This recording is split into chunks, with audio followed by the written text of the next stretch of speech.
So, hi again. I thought I'd make another video to show you a couple of more versions of the Suzanne with words file that I showed you in the previous video. Um, it is actually quite easy to use these things, these nodes, to refine your mesh in rather ingenious ways. So if we look at this, this is the same set as I had before.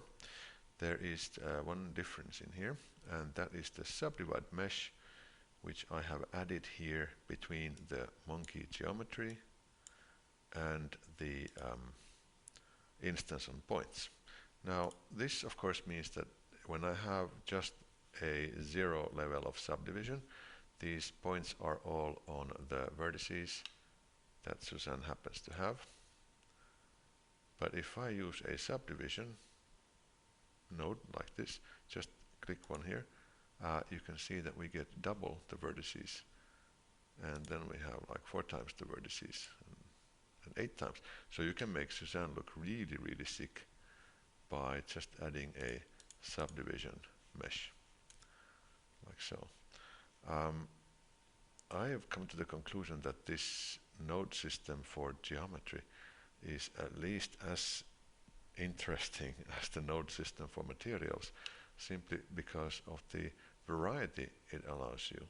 So I'm going to show you a couple of more. One of them is where you have the amounts of the words appearing and fading out using a math node called sine. You know, sine waves, where they go from 1 to they go from pi to minus pi and back in a wave. Well, if you use that as one of your nodes, you can get Suzanne's words to appear and disappear. So I'll show you that next.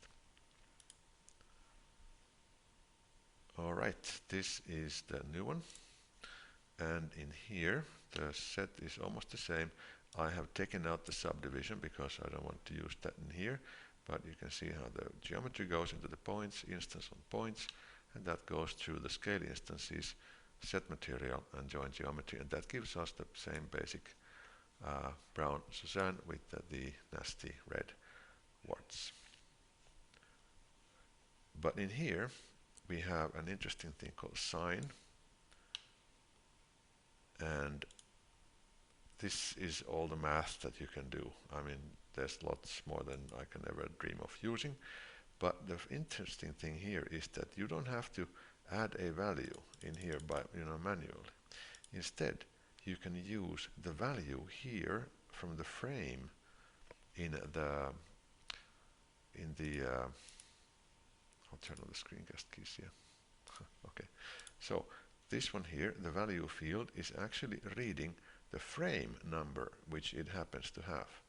So you can just go in here and type in frame by 10 just to make it slightly slower. And now when you go in here and you drag the marker, you can see how they come in and they grow and they go away. And that's because I am leading the node, from the value node, into the scale of the scale instances. And that means your nodes will come and go like this based on the value it gets from the sine node.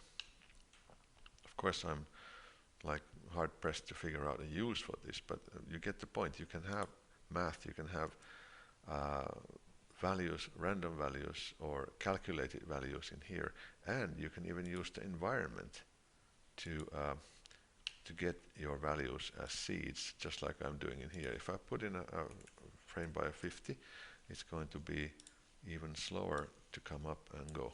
So it's going to look like this. But I'm quite sure that you can figure out the use for this when you start experimenting with your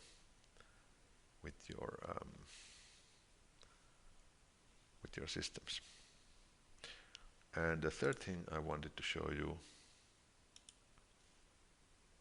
is how to use the frame rate as the seed for the number of these thingies. So here we have yet another way of making Suzanne look rather sick. And this time we are not going to place the warts on vertices, but we are placing them on faces. And there is a difference on how you can do that by using another node, which is called distribute points on faces. Now you add that after the the subdivide mesh is here. I could take it out if I wanted, but I'll just set it at 0 anyway. So you can distribute the points on faces. The point is where this will happen. Now it's a random place, but you can use a Poisson distribution, which is slightly different, I guess. But just to leave it as random. So the icospheres will appear on random places on the faces that we have in here. And the way it works is that this points is led into the instance on points. And otherwise this is the same as before. The difference here is that I am reading the density here from the frame of the movie. So if I place it here, if I drag it down all the way here, my density is 0, and when I go up, the density will go up to 25, which is the frame number divided by 10, and we will have this many words on Suzanne. I'm not quite sure what the seed does. It appears to relocate the... Oh, it's a seed for the random, of course, yeah. So it will just relocate the words on the faces. But otherwise, this is the same as before. You can see, let me turn on, it's really bad that this screencast keys has to be turned on for each file. Okay, so now you can see that we come from geometry, we go through the subdivide mesh, which is more or less unnecessary. It just gives you more points.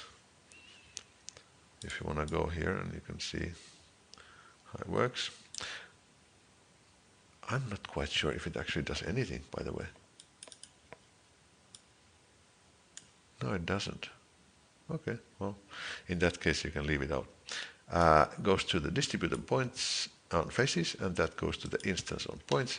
That goes to the scale instances, and set material join geometry as before. But the density is gotten from frame by 10, and if you make it frame by 5, I would expect to get a lot more words. Actually getting less words.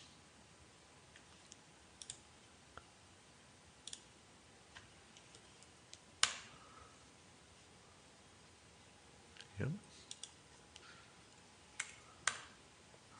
Yeah, you have to, the more you want to have them, the less you divide. If I just divide it by 2, I should be getting like a word on average on every face, every other face. So this is just another fool around video with geometry nodes, but I'm quite sure that you can figure out really useful ways. And again, of course, our Blender Guru has wonderful tutorials. And then there's a guy called Jesse Nieminen, who is a Finnish Blender artist, and he's on Twitter. You may want to check his work out because he has made stuff like a 4x4 car that is following the terrain somehow. All the wheels stay on the ground as the car is randomly driven across a terrain. So geometry nodes is definitely something you need to look into.